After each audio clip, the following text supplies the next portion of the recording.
BRS నేత హరీష్ రావు మాట్లాడుతున్నారు. Live లో చూద్దాం. నిర్ణయించారు.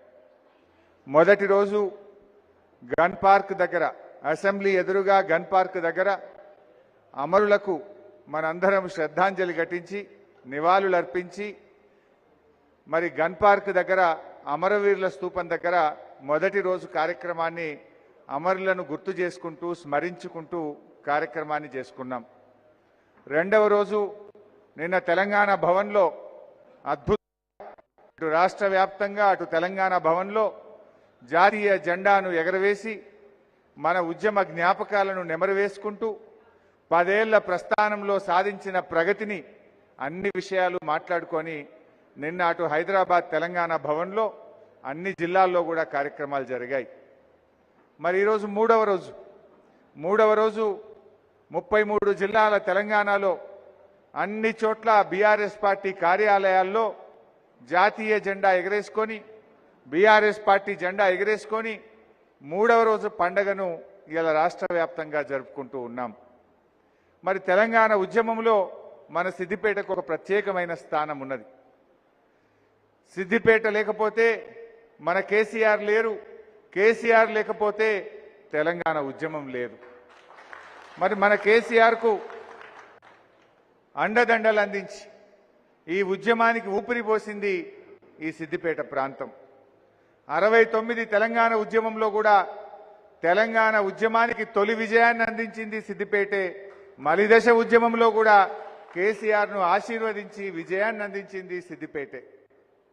మరి నేను మిగతా విషయాలు లాస్ట్లో మాట్లాడతాను, కానీ ఈ సందర్భంగా నాకేమనిపించిందంటే కేసీఆర్ గారికి వెన్నుదన్నుగా ఉండి కేసీఆర్ గారికి మరి కుడి భుజంగా ఎడమ భుజంగా ఉద్యమములో ఆ రోజుల్లో అందరూ భయపడేటువంటి రోజుల్లో మరి కేసీఆర్ గారికి ఎంతో అద్భుతంగా ఈ సిద్దిపేట మట్టి బిడ్డలు, ఈ జిల్లా బిడ్డలు రాష్ట్ర స్థాయిలో ఉద్యమంలో కీలక పాత్ర పోషించినటువంటి వారిని ఇవాళ మనం గుర్తు చేసుకోవాలి, సన్మానించుకోవాలని అనుకున్నాం.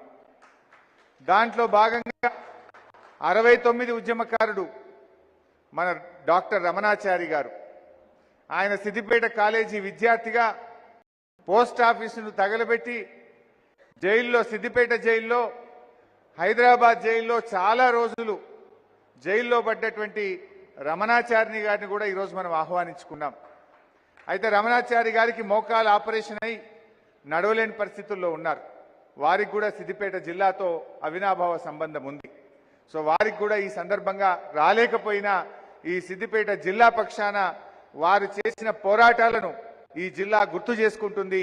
ఈ జిల్లా ప్రజలు రమణాచారి గారికి మరొకసారి ఈ జిల్లా పక్షాన, తెలంగాణ ప్రజల పక్షాన వారికి కూడా కృతజ్ఞతలు, అభినందనలు తెలియజేస్తా ఉంది.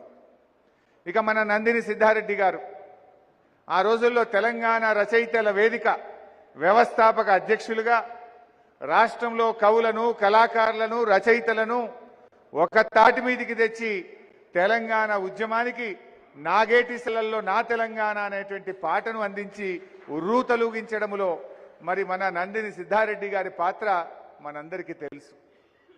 వారికి ప్రమోషన్ వస్తే, డిగ్రీ కాలేజ్ ప్రిన్సిపల్గా ప్రమోషన్ వస్తే ప్రమోషన్ కూడా వదులుకొని నేను ప్రిన్సిపల్గా ఉంటే బాధ్యతలు ఎక్కువ ఉంటాయి, నేను ఉద్యమానికి పనిచేయలేనేమోనని తన ప్రమోషన్ను కూడా వదులుకొని ఉద్యమం కోసం పనిచేసినటువంటి సిద్దిపేట మట్టి బిడ్డ, మన బందారం ముద్దు బిడ్డ మన నందిని సిద్ధారెడ్డి గారు.